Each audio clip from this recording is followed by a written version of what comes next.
everyone, and welcome to this podcast episode that will focus on the theology of Karl Barth and the theology of Rudolf Bultmann.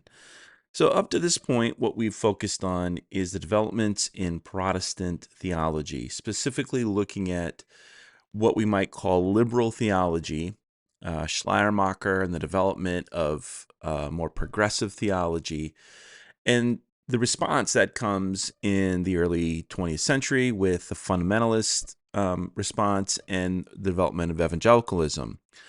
And so you get these kind of two ways of thinking about the developments of Protestantism. And there's other strains. There's pietism and some of that's going on. The development of the Pentecostal movement is in there as well. But focusing on the kind of conditions of belief and these philosophical perspectives that are changing the way people understand reality and are therefore changing the way that they're thinking about God or giving language to their experience of God. And so we see in a post-Descartes, post-Kantian world, Schleiermacher and others who are talking about Christianity in a way that is trying to make sense to the modern sensibility. And then the fundamentalist kind of evangelical pushback to this. It's important, though, for us to recognize the influence of Friedrich Nietzsche, who comes along and drops a bomb kind of in the middle of all of it.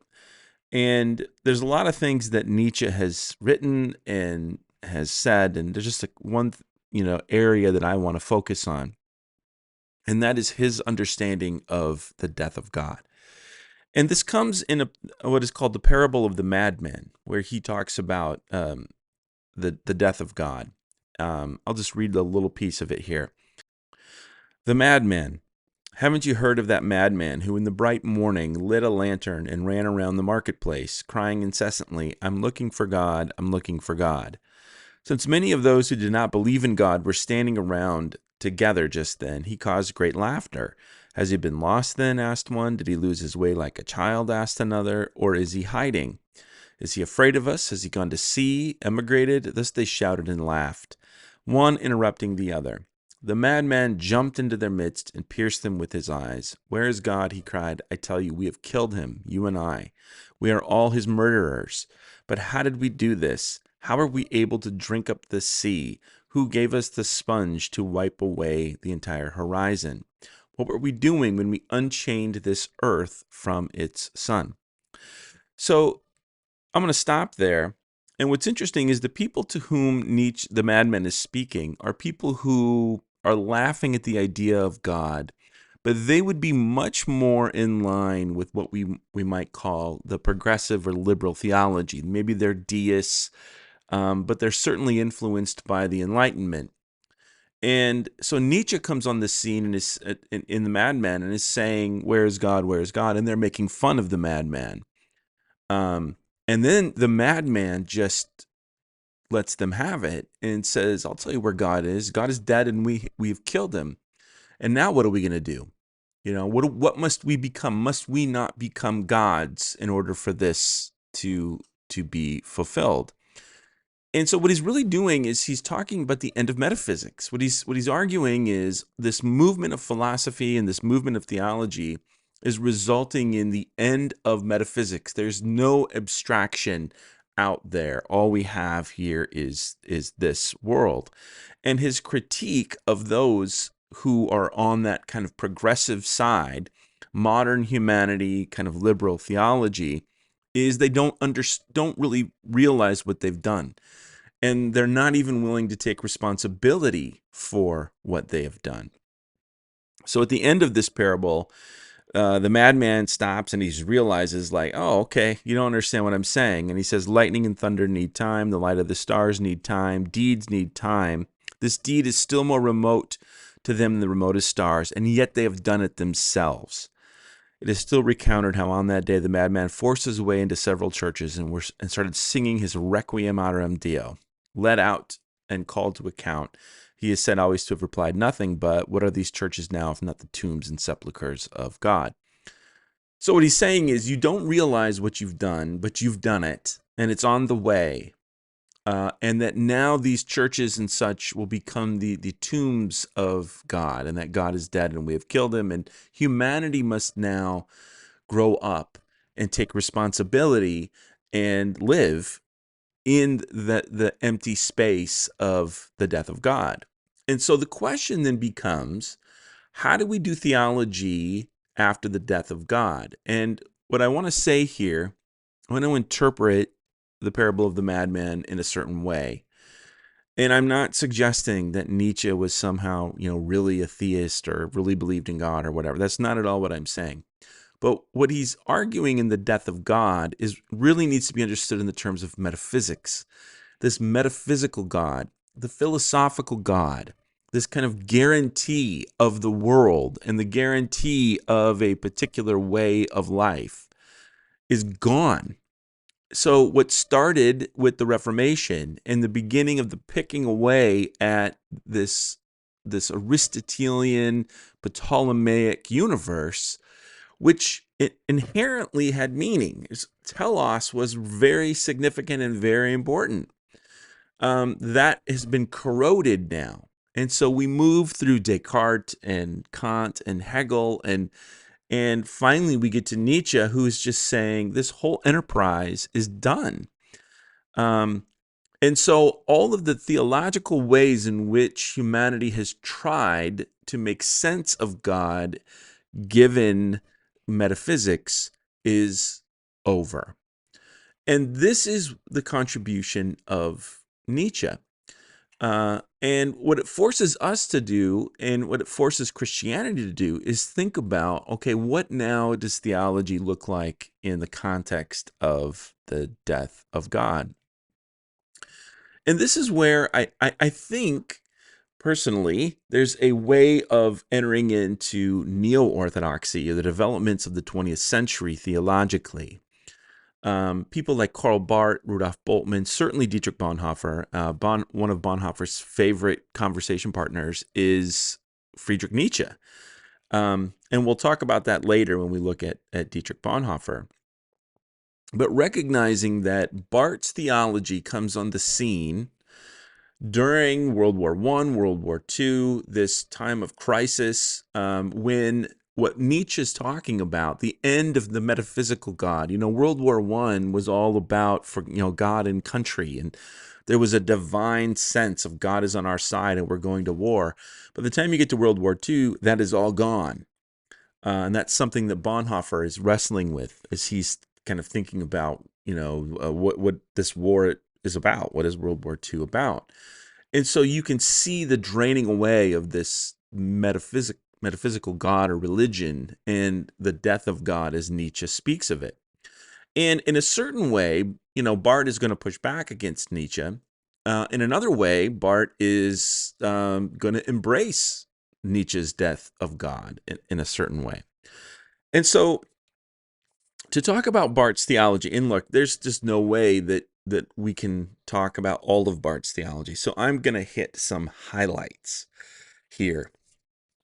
But I want to do so in a way that kind of reflects the shift that moves out of liberal theology and progressive theology into something different. And my suggestion is this different is neither liberal nor fundamentalist, and provides us a different way now of thinking about theological reflection, in the 20th century and maybe even today.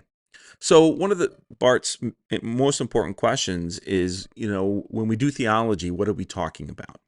And his critique of liberal theology is that as much as Schleiermacher may have been a theologian of grace and believed that, still believed there was a sense of God first type of thing when you talk about dependence and so on, Barth's argument is that liberal theology is still stuck talking about humanity because it begins with human experience. It wants to begin from below and talk about human experience, and in a way then try to get to God. And Barth is going to come, and at first Barth was a liberal theologian, and then he has this quasi conversion experience, rewrites his he writes his commentary on Romans, and it becomes this bomb that just drops, and it really represents a shift in his perspective that for God to be revealed or to be known, God must speak. That Barth wants to move the starting point back to God's action, that God's action comes first. So this is where he's putting himself with Luther and Calvin and trying to put himself there, that God's initiative and God's action. Because one of the things that Barth is really concerned about is idolatry. Now you got to remember, he is going through World War I. He's going through the rise of the Nazi Party and World War II, and he sees what natural religion, folk religion, or ideology leads to. And it doesn't lead to the worship of the God of Abraham, Isaac, and Jacob. It leads to an idol. And so he's very critical of natural theology. He has this debate with Emil Brunner on natural theology. And his response to Brunner, who's arguing and making a case for it, is just 9. It's no. That's the whole thing. Now, does that mean that he's, doesn't love creation? Or that's not it. What he sees is the tendency towards ideology, the human tendency towards ideology. And so in order to avoid that, God has to be the one who speaks. And that in Jesus Christ, we see this event, we see this proclamation of who God is. We see God's love in the death and the resurrection of Jesus Christ. Now, what's interesting is Barth is also wanting to move away from the metaphysical God. So this is where we can see some connection with Nietzsche, where Nietzsche is saying God is dead and we have killed him. The metaphysical God is dead. It's a dead end. Barth is also saying that the metaphysical God is a dead end. The use of philosophy to get to God, the use of culture and natural theology to get to God is a dead end. It leads to idolatry. And therefore, God frees God's self from the metaphysics in this revelation in the death and the resurrection of Jesus Christ. Now, it's important to understand what Barth means when he says the resurrection is an event, and what do we mean by an event? And this is where it can get a little complicated and philosophical and so on. But it's important that we recognize our tendency to try to capture people, ideas, things, God, Jesus, in our ideas. Whether it's myth, and we'll talk about this more with Bultmann, but whether it's myth or history, even history, the historical. And one of the important things to recognize is that the resurrection of Jesus Christ is something that cannot be contained within our rational, historical, mythical categories. And so it's in that way, it's irrational. It is non-historical. It can't be grasped. Now, when I say non-historical, what some people will say is, oh, he didn't believe in, the empty tomb. And that's not true. But it's this question of event, this question of our human tendency to constantly wrap things, explain things in metaphysics and in philosophy. And Barth is in opposition to this and believes that God's revelation is something that comes in and explodes our categories and blows up our understanding. And again, he actually makes a case for what he would call Christian atheism. There's some quotes where he's kind of saying, like there's certain forms of atheism that are just benign. He actually thinks the worst form of atheism are Christians who fall into this idolatrous trap. He says Christian, properly understood, means being governed by the message of Jesus Christ, the liberating discovery of God's gracious move towards humanity. But such discovery is an event, not a condition or institution, and thus is not an attribute with which human creations can be endowed or by which they can be distinguished, nor are we governed by that event, but at best we are only distantly touched by it. So one of the things that's interesting is he would critique using the word Christian as an adjective for anything, which I think makes some sense. Because again, what are we doing when we do that? It seems like we're capturing faith and God in certain categories.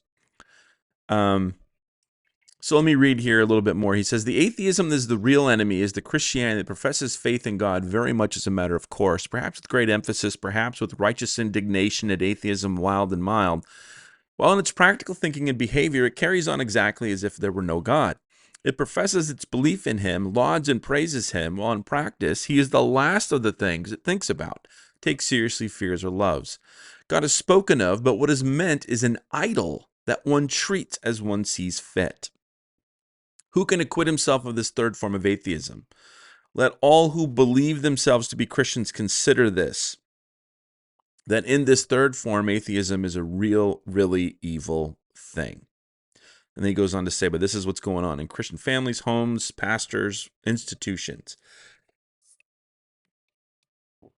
And I think this is an important critique and criticism that applies to the Christian church today. And I think we can see how Barth positions himself between the progressive Christianity and the fundamentalist Christianity, because in some way he's saying you're both wrong.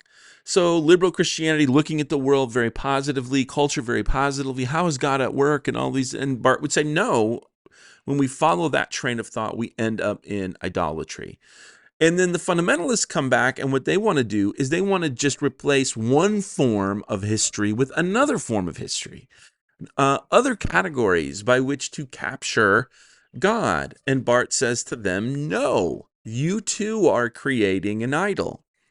And Barth wants us to live by faith within, in between, not even in between, like outside of these things. And we'll talk about that more with Kierkegaard. And Barth was influenced by Kierkegaard.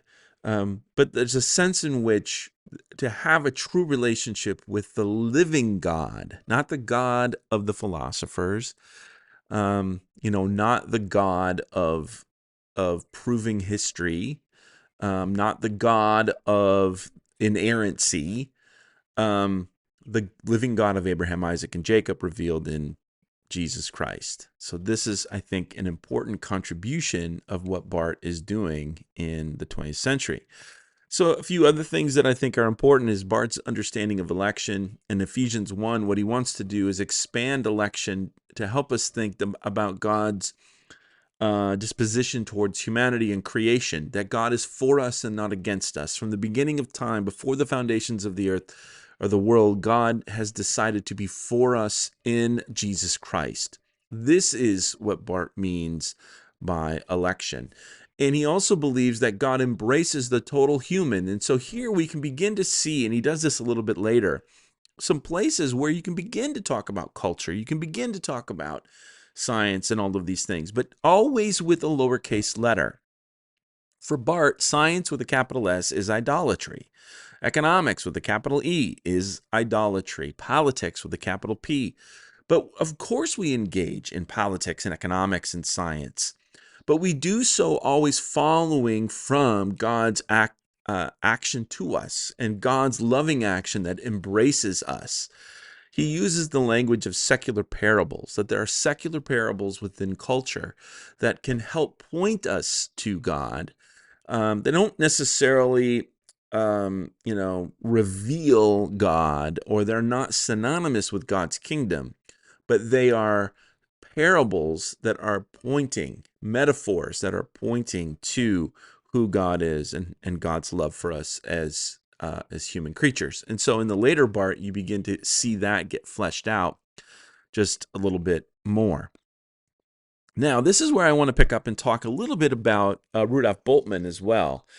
And my initial engagement with Bultmann comes from a professor from Princeton Seminary, Professor James Kay. And this has been probably about 15 years ago. I went to the Kuiper conference there and had a conversation with him. And at that point, I was of the mind, I was still trying to understand Bultmann and saw him as the boogeyman and liberal and blah, blah, blah. And only later did I come to discover that that's not really an appropriate way to think about Bultmann. And it was there that I had this conversation with Professor K, and he even continued it via email. And it was the first time somebody had explained some things about Bultmann that really started to make sense to me. And when you put Bultmann in his context, and he's engaging the philosophy of Martin Heidegger, and so this existential philosophy is all over the place.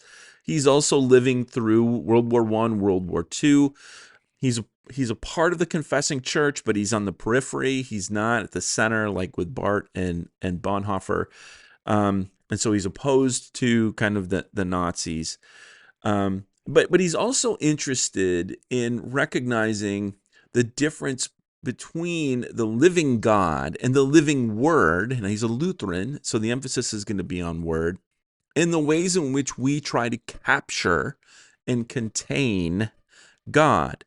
And so what my understanding of Bultmann is, what he's trying to do is say, look, the mythical Christ. So he talks about a couple of things. Demythologization, right? We need to demythologize. What does that even mean? In our mindset, we often go to, oh, he doesn't believe that, the Bible is true or whatever. And that's not what he's saying. What he's saying is that the Bible is written in a particular culture with language that meant something.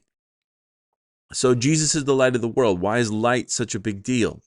And how do you talk about light and darkness in a world now, in a modern world, where you just flip a switch and we've got light? It's not a big deal. Whereas in the ancient world, light and dark could be the difference between life and death.